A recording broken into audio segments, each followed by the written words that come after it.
Hello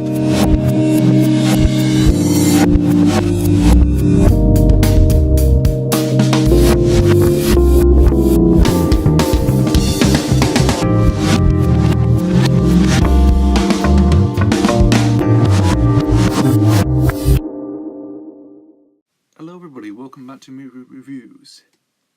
In this review I'm talking about Lock, Stock and Two Smoking Barrels.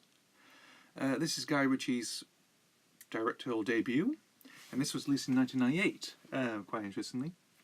Now I'd done his film afterwards, Snatch, in 2000, and obviously I thought it'd be interesting to do his first film, of course, which I find quite interesting. Lock, Stock and Two Smoking Barrels. Back in the day, I had this on VHS, actually, my parents did, actually. But I never knew much of this film. I only knew about the cover, Vinnie Jones and his double-barreled shotguns. Another interesting note is it's Jason Statham's first acting film debut, very much. Obviously, during this time, I think he was an athlete. I think he was a swimmer, athlete, or something he was, and decided to get into acting, like some people tend to do. Like singers, artists, athletes, you know the drill. And obviously, being sort of an indie film very much, I think it is an indie film particularly, I think he actually does an interesting job with this, actually. Obviously, he has a great cast, of course. I can mention Statham's in it, Vinnie Jones, Jason Fleming's in this as well. We've also got... I can't remember who else is in it, but various others, really. I think those are the only ones I can really think of that really stand out in this film. So what is this film about? I think, like with Snatch, it's to do with a diamond, very much like a diamond. Whereas with Lock, Stock and Two Smoking Barrels, it's to do with two viable double-barreled shotguns that come from America or somewhere part of the world, and basically different parties are after these to make a bit of profit. They are, so that's what it is. And obviously you have like Jason Statham, Jason Fleming, and two other guys are part of a small town gang of crooks. They're interested in stealing it and a bit of money as well. You've got a bunch of stoners who are in a gaff somewhere, with a caged entrance, and obviously still interested to get that. You've got a hitman and his son, or basically a hitman with his son, his trash-talking son.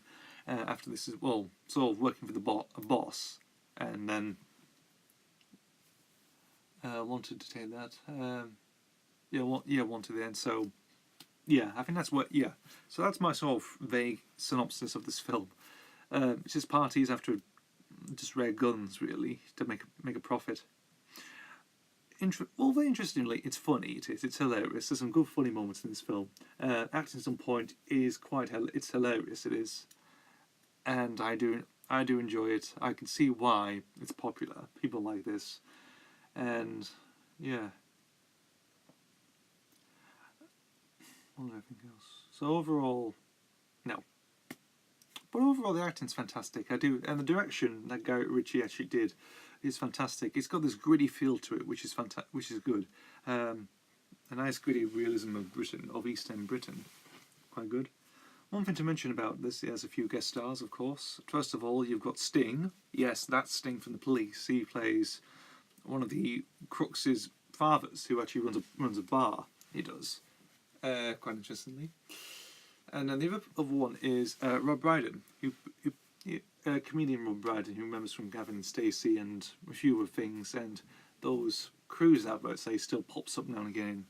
I think that was one of his earlier roles actually at the time, and he plays it's just like a minor role for him, but it's quite funny. He plays a traffic warden who ends up being knocked out and being kidnapped and being passed over by different crooks, because you've got the stoners in the gaff who basically knock him out first and keep him in the van, while Stephen Fleming and their gang actually go and steal the money and take the guns and realise there's a knocked out traffic warden in the back. They didn't realise until they think, why are they kidnapped a traffic warden in well, they're not too sure. They think they're sadistic type of people, but that's it, but it's hilarious. I do find it's quite good, and he survives at the end anyway, which is quite good, which is interesting.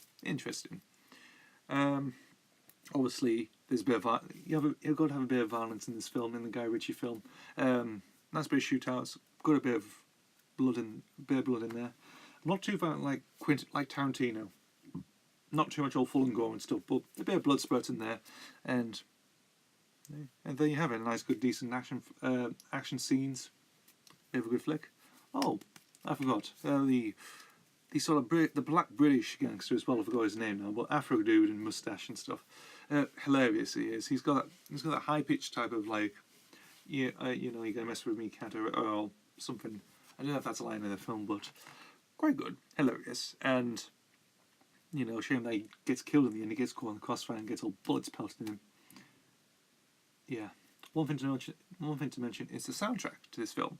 Obviously, it's filled with some instant classics, a few ska hits there, old-fashioned hits, which Guy Ritchie I think did help put together. More notable track I always remember from the film is "Fool's Gold" by the Stone Roses. Obviously, it is included on the soundtrack, and it was included on a Film Force compilation that came out in the late 90s, early 2000s. I did pick it up eventually, and quite surprised I was on there. Quite good. The scene in particular that uses Fool's Gold is the end bit, in which Flamon's character tries to get rid of the guns, in which they don't think they're worthless anymore, so he just tries to dump them in the Thames, like drop them off a bridge somewhere. And the other members try to realise, they're quite worth a lot of money, they are, and try to get his phone. Do you know his number? No, bollocks.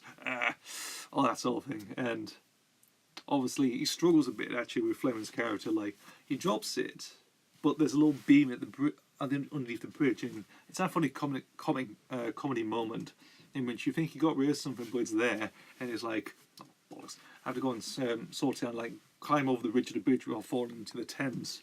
It's that great and hilarious. I think he does fall into the Thames actually. I think so. I don't know. But he ends up in that sticky situation, which is funny, and Fool's Gold is playing around that scene, which is fantastic. But overall, the soundtrack to it is actually quite good. Nice bit of picks of music, a good bit of 60s music in there, which is quite nice. I think mainly ska hits really, but like old-fashioned ska, a few hits there, and like minor hits here and there and everywhere. But fantastic. So overall, Lock, Stock and Two Smoking Barrels is a great British film. It came out in the late 90s, people were surprised. It got a good reception, I think it did, and well, it might have got reception, critical acclaim. It's now a cult film, along with its predecessor, Snatch. Though it's not a sequel. Snatch is not a sequel to Two Smoking Barrels. It sort of plays on ideas, though it's sort of the same film as I think of it, because it's different parties, like sort of similar characters, different parts. Some of the same cast do come back in the second film, a bit much, and they do certain things like with Smoking Barrels, it's to do with two guns, whereas in Snatch it's to do with a priceless diamond, and yeah, you get a few characters here and there everywhere, like a few random guest characters that you can't believe that are in there. I mean, because you've got Sting, you've got Rob Brydon, you've got even McGregor appearing at one point as well, which is interesting. And obviously, that's what it's famous for. And, it's got a brilliant cast, it's got brilliant dialogue, the comedy is on point with this film. And it does suit well. Ritchie's direction is fantastic. Though, with later films with him, I think, he sort of gets it a little bit, but I think it's sagging a little bit, I think, with his directing duties, I think. But the first two films, these very first two films are spot on classics. And I think so too, and I think you might agree or not. It depends if you like them or not, or like his later stuff. Like Rock and Roller or the Sherlock Holmes films, very much, or anything else, here and there. So overall, Lock, Stock and Two Smoking Barrels, dynamite film, fantastic. Try and get a DVD copy if you can, or it's on Blu-ray somewhere, or you get it on VHS if you still got it. Sadly, I got rid of my VHS copy, though I've got I think it's a double disc edition. I think I picked up, quite cheap, and quite happy to have in my DVD collection. as well, because I did have it previously, but got rid of it and got another one instead, if that makes sense. Anyway, that's my review of the 1998 classic. And I'll see you for the next video.